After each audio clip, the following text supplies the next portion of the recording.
देश नीति केवल सच्ची और पक्की खबरें। नीति में दर्शकों आपका स्वागत है। मैं हूं आपके साथ राशिद जहीर। जैसा कि आपको सभी को मालूम है कि विपक्ष की लगभग 20 पार्टियों ने उद्घाटन का बहिष्कार किया, बॉयकॉट किया।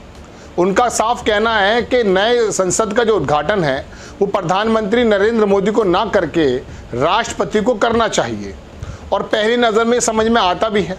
लेकिन अब इसके अंदर एक चीज़ नज़र ये आई है दर्शकों कि मायावती जी का स्टैंड साफ हुआ है, और खाली उद्घाटन पर मायावती जी का स्टैंड साफ नहीं हुआ है।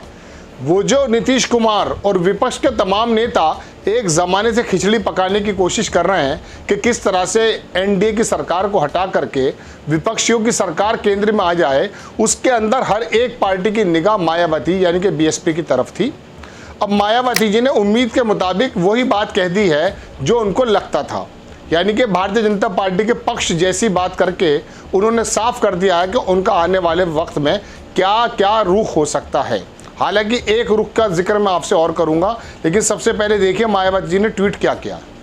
मायावती जी का जो ट्विटर हैंडल है उस पर लिखा गया है कि केंद्र में पहले चाहे कांग्रेस पार्टी की सरकार रही हो या अब वर्तमान में बीजेपी की, बीएसपी ने देश व जनहित निहित मुद्दों पर हमेशा दलगत राजनीति से उठकर उनका समर्थन किया है तथा 28 मई को संसद के नए भवन के उद्घाटन को भी पार्टी इसी संदर्भ में देखते हुए इसका स्वागत करती है।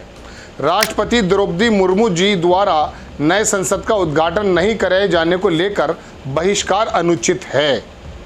सरकार ने इसको बनाया है, इसके लिए उसके उद्घाटन का उसे हक है। इसको आदिवासी महिला सम्मान से जोड़ना भी अनुचित है। ये उन्हें निर्विरोध ना चुनकर उनके विरुद्ध उम्मीदवार खड़ा करते वक्त सोचना चाहिए था।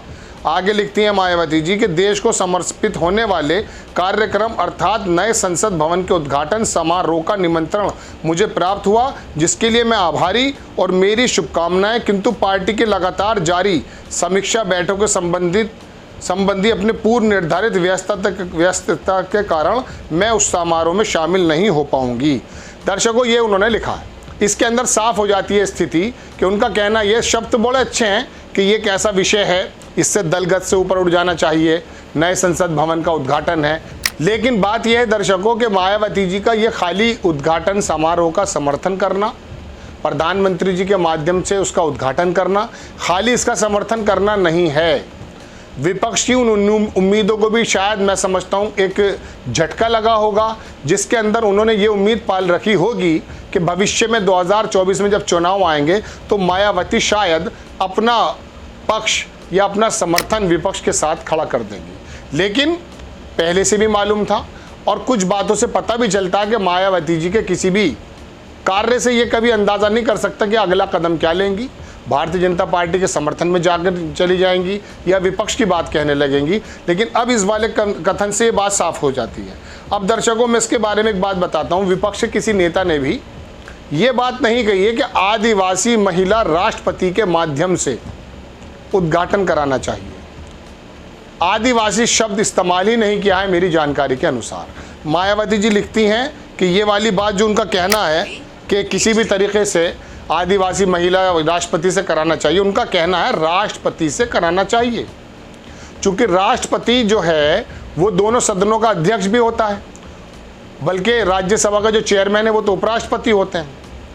उनका कहना यह है, बल्कि असदुद्दीन ओवैसी साहब का कहना यह था कि लोकसभा के जो स्पीकर हैं वो इसके कस्टोडियन होते हैं, उनको करना चाहिए। संविधान भी यही कहता है जैसा कि उन्होंने कहा। लेकिन मायावती जी का बिल्कुल खुल के सामने पक्ष आ गया कि आने वाले वक्त में भारतीय जनता पार्टी को शायद वो राहत पहुंचाने का काम करेंगी, और यही वजह है कि उत्तर प्रदेश में जो उनकी राजनीति है और उनका जो एक दलित और मुस्लिम वाला जो एक समीकरण माननीय काशीराम जी ने जोड़ा था, उस समीकरण को कहीं ना कहीं ठेस पहुंचती हुई नजर आती है दर्शकों।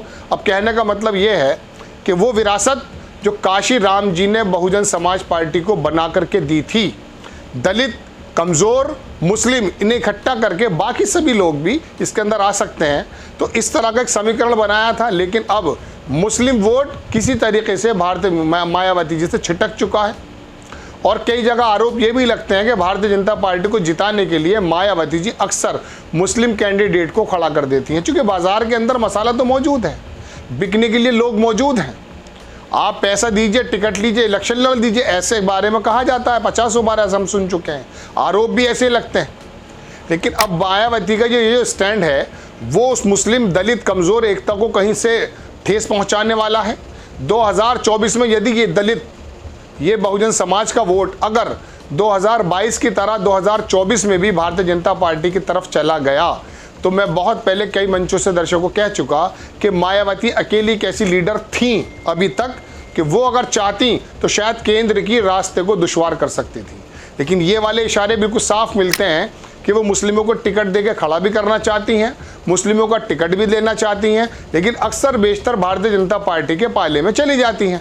अब भारतीय जनता पार्टी के पाले में जाने से मुस्लिम क्यों नाराज़ है, वो भी आपको जग जाहिर है। चूँकि भारतीय जनता पार्टी की नीतियों में, बातों में, नेताओं के वक्तव्यों में अक्सर बेशतर ऐसे सुनने को मिलता है कि वो शायद मुस्लिमों की राजनीति नहीं करते, ऐसा आरोप भी लगता है। तो अब इस वक्तव्य से दो चीज़ें क्लियर होती हैं कि मायावती का रुख पता चल गया विपक्ष के तमाम उन नेताओं को जो कोशिश कर रहे थे कि विपक्ष की जो लामबंदी है वो एक साथ हो जाए। और दूसरी बात, एक मुस्लिमों को भी एक मैसेज एक बार और चला गया है, पहले की भांति, पहले भी कई बार वो भारतीय जनता पार्टी का पक्ष ले चुकी हैं कि किसी भी तरीके से वो भारतीय जनता पार्टी का अक्सर सपोर्ट करते हुए नज़र आती है। तो ये मायावती का एक बहुत बड़ा समीकरण को साफ करने का नज़रिया है। हालांकि इसमें देखिए, राजनीति में कुछ भी संभव नहीं है, मेरी जो अक्ल कहती है। चूँकि अभी पिछले 2022 के चुनाव में पूरे देश ने देखा, प्रदेश ने देखा कि मायावती जी आधे इलेक्शन तक बिल्कुल साइलेंट रही। अमित शाह जी ने जब कहा कि थोड़ा सा बोलना चाहिए, तब तो वो जाकर बोली थी।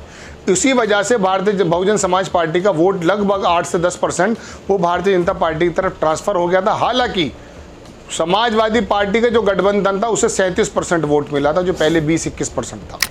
तो ये एक उनका वोट जो है निर्णायक स्थिति में है। और उत्तर प्रदेश के बारे में जैसे कहा जाता है कि प्रधानमंत्री का रास्ता यहीं से खुलता है, अगर मायावती जी का ये वाला रवैया रहा कि भारतीय जनता पार्टी की तरफ उनका बहुजन समाज पार्टी का जो वोट है वो उधर पक्ष कर गया, तो भारतीय जनता पार्टी की सरकार उत्तर प्रदेश में से प्रशस्त हो जाएगी। ये बात अलग है कि काशीराम जी की तमाम बरसों बरस की, दशकों की जो मेहनत थी वो ख़त्म हो जाए, वो जो समीकरण बने थे, वो जो एकता बनी थी कमज़ोरों की, मुस्लिमों की, दलितों की, वो ख़त्म हो जाए, उससे उनका कोई ज़्यादा मतलब नज़र भी नहीं आता, ऐसा आरोपी कहते हैं। अब बात यह है, मतलब आरोप लगाने वाले कहते हैं। अब बात दर्शकों ये है कि जो दूसरी बात मैंने कही, इसमें एक बात और भी हो सकती है। ऐसे बातें उड़ती हैं, आरोप प्रत्यारोप लगते हैं कि मायावती जी को किसी बात को लेकर डरा रखा है। हो सकता है इलेक्शन के आने के समय अखिलेश यादव की पार्टी यानी कि समाजवादी पार्टी और बहुजन समाज पार्टी एक ही प्लेटफॉर्म पर आ जाए। राजनीति में कुछ भी संभव है। अब इसके अंदर बहुत से लोग ये कहते हैं कि ये दोनों तो पहले भी आए थे, तब भी कुछ नहीं था। पहले समाजवादी में और आज की समाजवादी में फ़र्क है। पहले समाजवादी सिर्फ और सिर्फ 1.5 वोट के साथ मिल बना करती थी, आधा वोट मान के चलिए यादवों का और पूरा वोट मानकर चलिए मुस्लिमों का। लेकिन अब की बार जो 37% वोट का जो गठबंधन बनाया है अखिलेश यादव ने, हालांकि उसमें से 1-2 दल चले गए हैं, जा रहे हैं, उसमें पिछले जुड़ चुके हैं।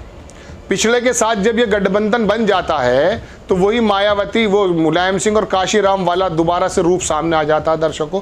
तो ऐसी सूरत में अगर समाजवादी और मायावती का लास्ट टाइम में अगर बन जाता है तो ये बात तय मान के चलिए कि फिर उत्तर प्रदेश से जो रास्ता भारतीय जनता पार्टी के लिए प्रशस्त होगा प्रधानमंत्री के लिए, वो बंद हो जाएगा और भारतीय जनता पार्टी का प्रधानमंत्री नहीं बनेगा।